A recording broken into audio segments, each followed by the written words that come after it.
ဝါကိုတော့ကျွန်တော်ဒီကနေ့ဒီညမှာရှိစေတဲ့အတွက်ကိုတော့ကျွန်တော်ကျေးဇူးတင်တယ် one two three hallelujah hallelujah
Jesus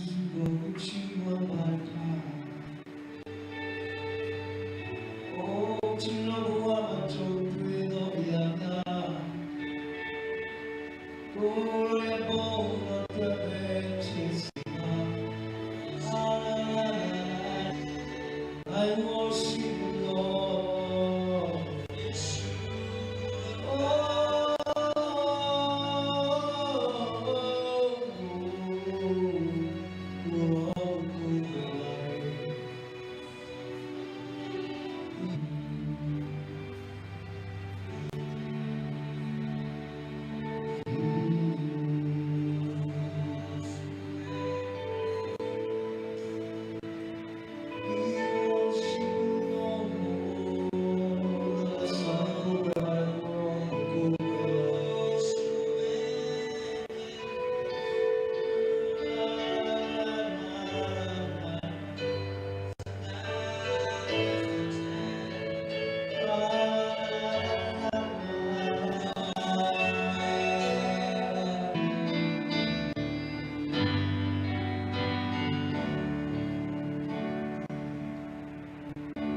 Knowing all that I see, subject and feeling, no yet I all that you know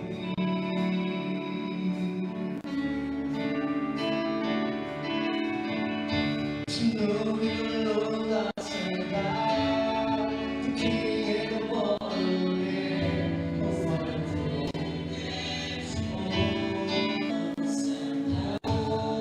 to know all that I see. To know you love majesty, so gentle no better. No more times in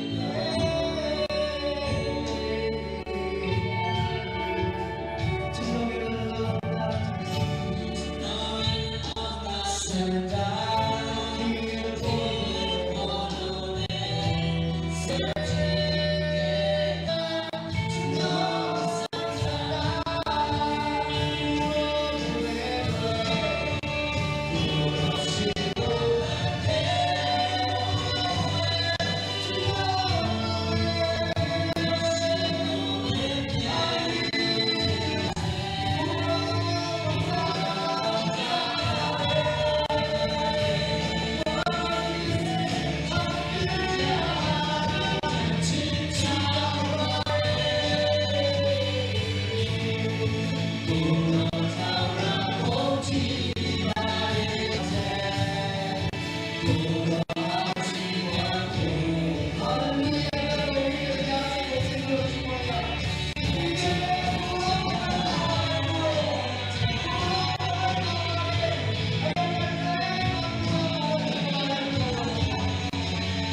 to know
ကျွန်တော်တို့အတွက်ကျွန်တော်တို့ရှာတာရှင်းခြင်းဒီချိန်ကိုအစိုးရတယ်လို့ပြောတဲ့တိုင်း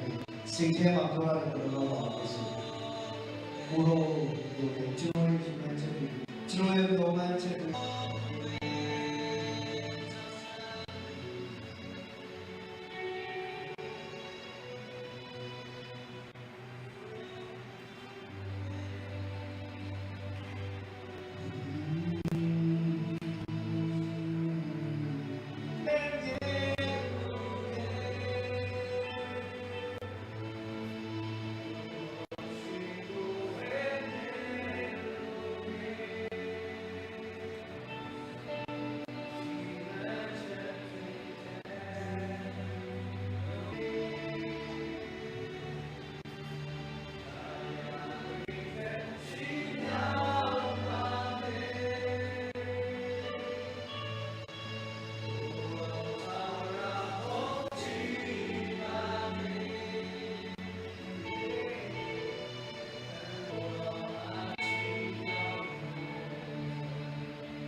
ချိန်တိုင်းပြင်ဆင်ပေးတော်မူတဲ့ဟောပေးတဲ့ဆရာတော်ခံပေါ်မှာလည်းသူကျေးဇူးတင်ရှိကြောင်းဟောပြတော်မူပါတယ်။ညာလေးကကျွန်တော်ချင်းမကိုဝဲချင်းနေမှာရှိတော်မူ။ကျွန်တော်သူချစ်တဲ့စကားပြောပါဟာလေလုယာ။ကျွန်တော်ပြောပါမယ်။ပြင်ဆင်လာတဲ့တရားတွေကျွန်တော်တို့ကတည်နေတော့တဲ့ယေရှုခရစ်တော်ကိုကိုးကွယ်တော်မူတယ်။တည်ခြင်းမြင့်စုမှန်တော်အောင်မြင်ပြီးတော့ရှင်ပြန်ချတတ်တော်မူသောယေရှုခရစ်ကိုကိုးကွယ်ခြင်းမှာဖြစ်တယ်။အာမင်။ဒီကိုးကွယ်ခြင်းကထာဝရမှာထာဝရတိုင်အောင်ပါ။မတတ်တာလို့ဖဲလိုက်တာလူရဲ့စီစဉ်မှာပါပြီးတော့တွားစရာနေရာမရှိလို့ဒီကရှင်းွယ်ထဲမှာပါရတာချက်ကောင်းချက်မှာဖြစ်တယ်ကလေး။ဘုရားကတည်တဲ့ကျွန်မစက်ကချင်းပါခြင်းထာဝရတော့မယ်ပြောပါမယ်။ယေ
လုပ်ချင်တယ်သူစမ်းတယ်အဲ့တော့ဒီရှစ်ဖက်တော်ကဒီမှာစမ်းစာမှာသူ့ကြောင့်ရှင်ပြန်ထားတဲ့ရှင်ကြောင့်နဲ့ပတ်သက်ပြီးတော့အကြောင်းရတယ်လို့ပြောတယ်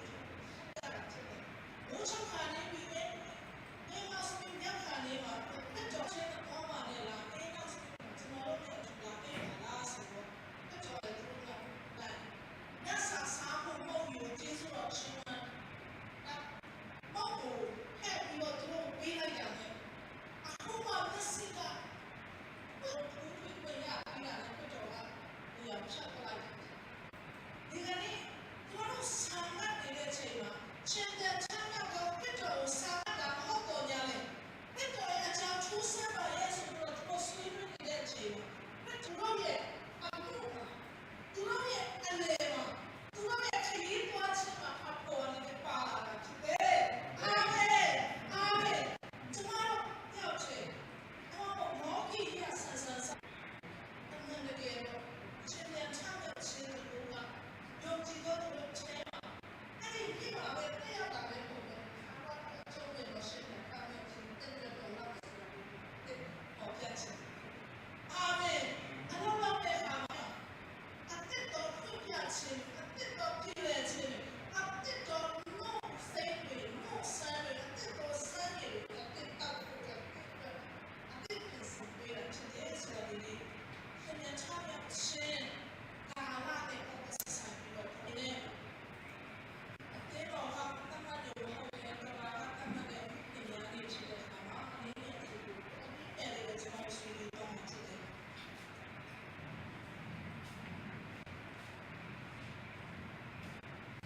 ေရှာယနာဂတိကျမ်း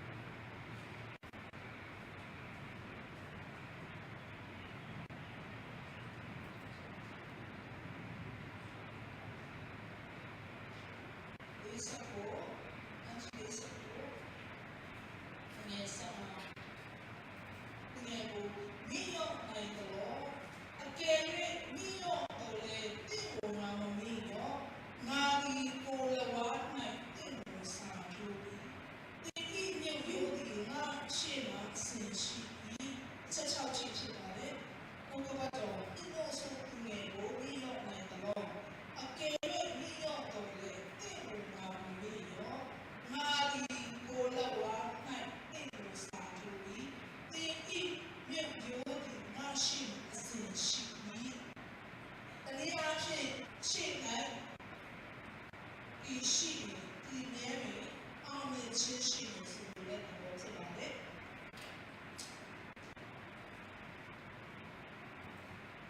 ဒီနေ့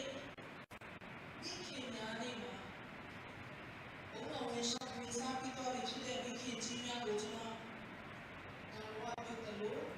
အသက်ရှင်ရရှိနေသေးတော့ဒီခင်များအားလုံးပေါ်မှာလည်း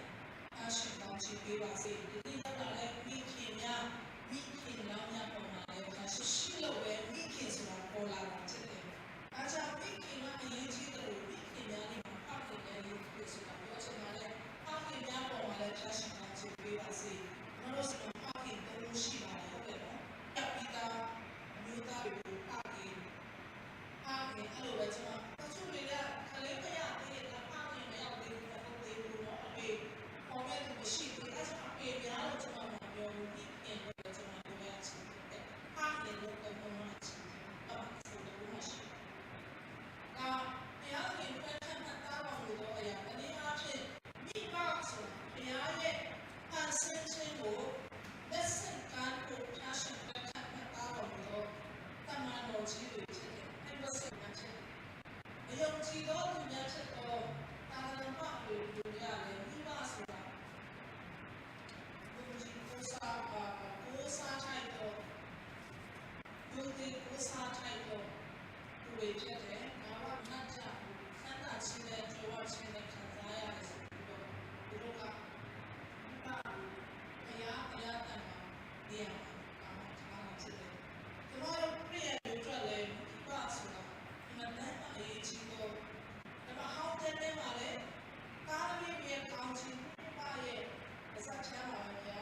ထဲမှာသူတို့ရရှိခံစားရတာဖြစ်တယ်။အာမင်။အဲ့ဒါကျွန်တော်တို့တရားနဲ့အကပယ်နဲ့ကြောက်လို့ခေါ်တာဖြစ်တယ်။အမှန်တကယ်တော့ဒီပါရဲ့ဖြစ်တာအားဖြင့်ရဲ့ဖြစ်တာ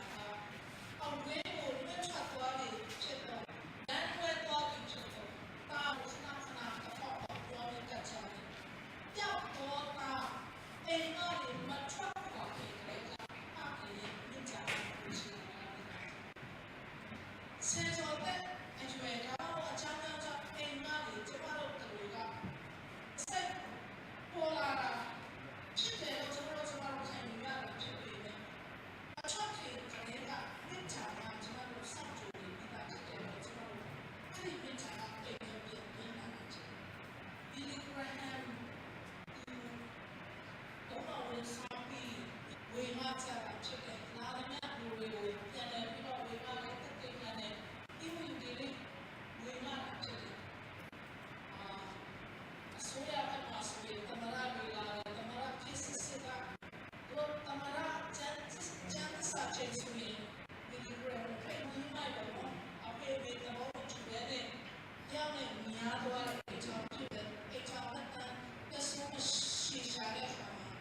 နောက်ဆုံးအကြံကိုအနေနဲ့ဖခင်ရှိတဲ့ပေကိုပြန်လာပို့ဆုံးချက်ချလိုက်တယ်။ချလိုက်ရောချစ်တော့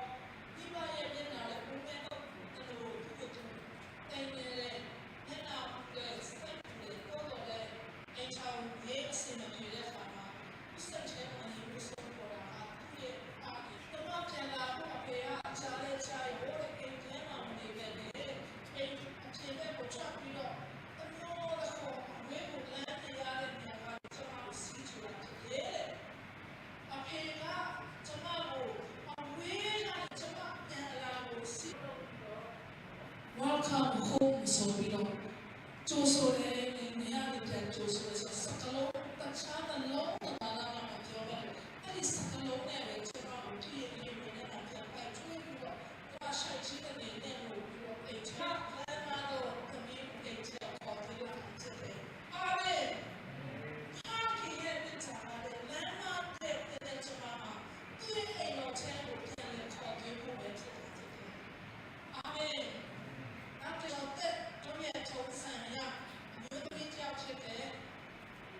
ညနဲ့ညနဲ့လားလို့ခေါ်တယ် prostitute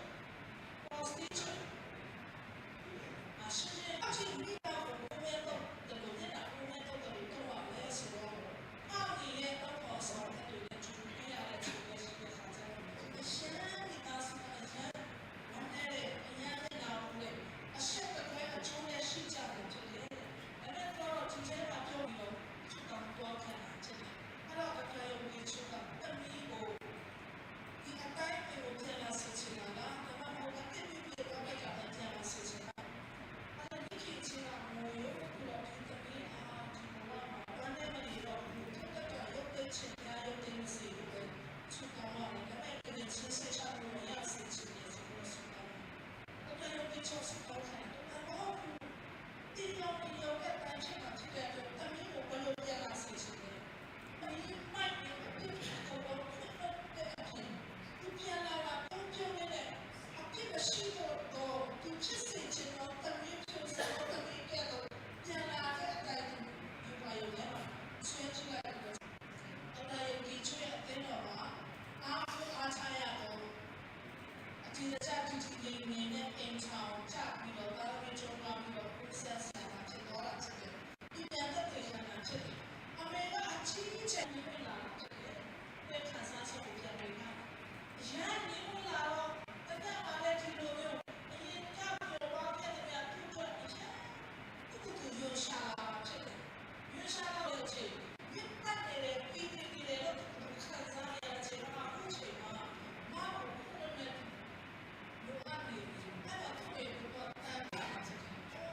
မအမေကဘာလို့ပဲဆိုဆိုအဲ့ဒါတော့ဘယ်လိုလဲဆိုတော့အမေစီကိုလည်းရှိချာချာပြီး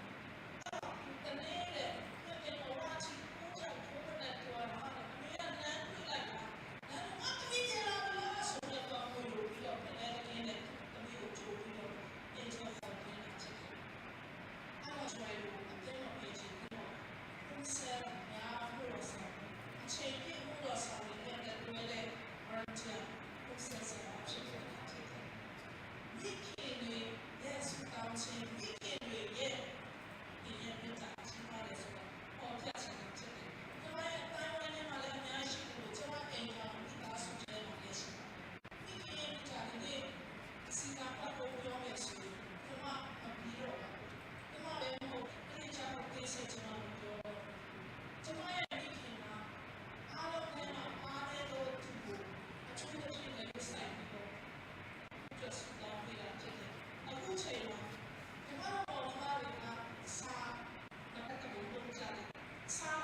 တီးကြဖြစ်ဖို့ဖယားအတီးဖယားကတင်တဲ့ကျွန်တော်တီးစီရမှာဖြစ်တယ်တင်တဲ့ကျွန်တော်ရဲ့လောက်ဆောင်မှုအတီးပြုတ်ပေးတာဖြစ်တယ်အာမင်ဒီနေ့ကိုကျွန်တော်တို့ကဝိညာဉ်အလကားချင်းဝိညာဉ်နာမဟုတ်ဘူးဝိညာဉ်အမောပြန်သွားတော့အချင်းတလကားပဲအရေးတိုင်းပဲပုံရေးတိုင်းပဲဖယားကတင်တဲ့ကျွန်တော်ကိုဖန်ဆင်းတာအချင်းဖန်ဆင်းတာအကျိုးရှိစွာတော်ပြုဖို့ဖန်ဆင်းတာဖြစ်တယ်။ဒါတော့အဖြစ်အသွေးတော်နဲ့ပြောင်းလို့ကြီးဝယ်လာတဲ့အဲ့တော်ချင်းတဲ့ပေါ်တဲ့ဘုရားကမိဘဖန်ဆင်းတာဖြစ်တယ်။မှန်ပါလေမိဘဆိုချားကြမှာဆိုဘုရားကိုမသိတော့မိဘကိုလည်းရှိတော့ရှိတယ်။ဒီလိုနဲ့အဖြစ်ဘုရားကမိဘကိုသူ့ရဲ့ကိုယ်စားလောကမှာဆင်းလို့တာဖြစ်တဲ့အတွက်ဘုရားရဲ့ကိုယ်သက်ရှင်ဒီလိုမိဘနဲ့ရှိတယ်။ဘာကကြောက်နေတာချင်းချင်းနဲ့မိမိကိုပြောတာအမေပြောလို့ဘာဖြစ်လဲပြောမိမိဆိုတာဖြစ်လာတာလားပြောနေချင်တယ်အာမင်အာမင်အချက်ဆက်မယ်ဆိုစတော့တက်ဆက်လို့ကိုကျိုးစားဆက်ချင်တယ်စိတ်ကူးတဲ့တော့ကျိုးဆက်တော့ကောင်းမှာတော့ဆိုအာမင်ကျွန်တော်တို့ဘုရားရဲ့ရွေးပါမိခင်မှာဘာမှမလုပ်တဲ့ပြည်ရဲ့ရွေးမှာပြောင်းပေါ်ချတာပဲအချက်ကိုပြရတိတယ်သူတို့ကလူတွေချတော့ဟာတာမတဲ့လို့ဆက်မိခင်တို့စကားပေါ်အသက်ဆောင်တော့လာမိခင်တို့ချူတဲ့ခလေးအတွက်ချမ်းသာရေးဘုရားမိခင်မိုးဆိုရွယ်ကလေးတွေကနေမကောင်းတဲ့အချိန်မှာတဲ့အထဲမှာတဘာဝအလျောက်သူကြီးရဲ့လူတွေကစစ်စစ်စေကအရန်ဆက်ဝင်စားတော့တဘာဝလုံးလည်းမိခင်ဖြစ်လာမှာတော့ဟုတ်နေပဲပေါ့နော်မိခင်များနေမှာကျွန်တော်ဖိတ်ကြားချင်းတယ်ဒီကိစ္စကကျွန်တော်လည်းလာလိုက်တာဖြစ်တယ်ဟာလေလုယာဆက်ဝင်စားတာပေါ့နော်အဲ့တော့ဘုရားရန်တဲ့မရှိဘုရားဟုတ်တယ်ဟုတ်တယ်အဲ့တော့အခုမိခင်တို့ကိုယေရုရှလင်ကိုတောင်းအောင်ဆိုပြီးတော့အခုဥပဒေချုပ်ချမ်းပြဋ္ဌာန်းကြတာဖြစ်တယ်ဒီအမျိုးသမီးစီအဆန်ခါလို့ချုပ်တယ်မိခင်ရဲ့မိခင်ရဲ့မိခင်ကတားသမီးတွေအချဲကိုပြန်လာဖို့ပေါ်ပေးဖို့ပြရတယ်ကဖြစ်တယ်ဒီလိုကပြရတယ်ကလည်းမိခင်ကလည်းနိုင်ရှိဒီမိခင်ရဲ့မိတော့ကောင်းရဲ့ဒီနေ့မှာဟာလေလုယာအဲ့တော့ဒီပေါ်မှာရှိတော့ခရရဲ့ကျန်စီရဲ့ခရရဲ့ဝိညာဉ်ပြီးတော့အားကျန်စီရဲ့ဆိုတော့ခရရဲ့လည်းဒီအချက်အပ်တွေနဲ့တော့အားချစ်တော့တာကျွန်တော်တို့ပြန်ပြီးတော့အားလည်းချစ်အာမင်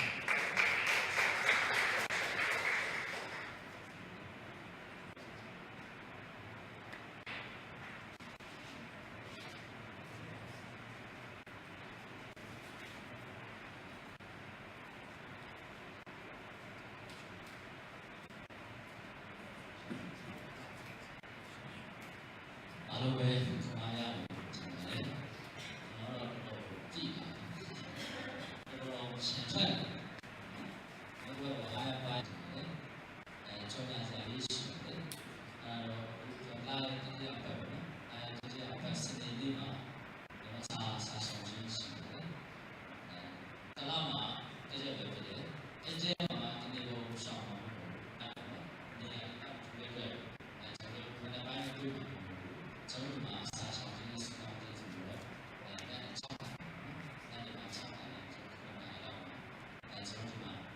ဆန်ဖိုင်လို့ဆန်ဖိုင်လို့နော်ကျွန်တော်တို့ကတော့ကျွန်တော်လည်းပါပါတယ်အဲ့ဒါလေးညောင်းနောက်ကျွန်တော်သိတော့ကောင်းတာလို့အဲ့ကျွန်တော်ဒီနေ့လေးတော့မှဖြစ်လို့လေနော်အားလုံးကျွန်တော်စာဆောင်ခြင်းအားလုံးပေါ့လို့လည်းဒီလိုရှိပါတယ်ဒီလိုနဲ့ဒီမှာအဲ့ဒီကျွန်တော်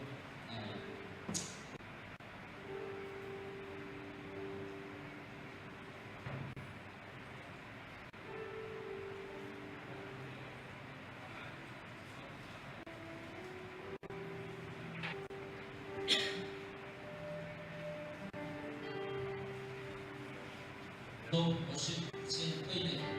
你说不对。အားလုံးတက်ရအောင်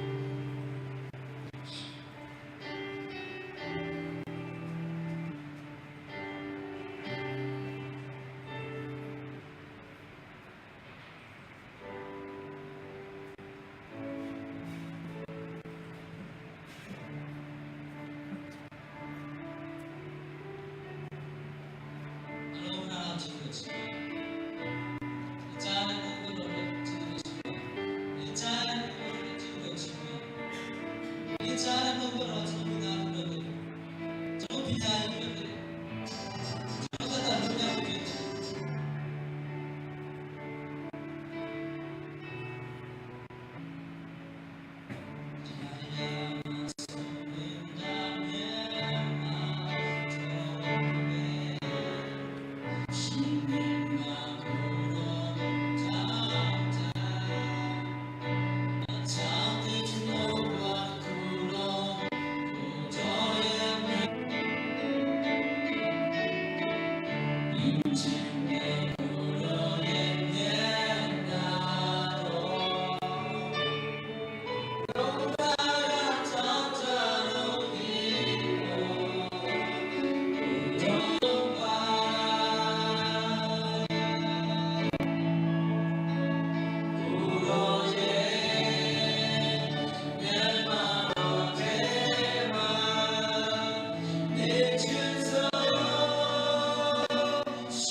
ရှိခြင်း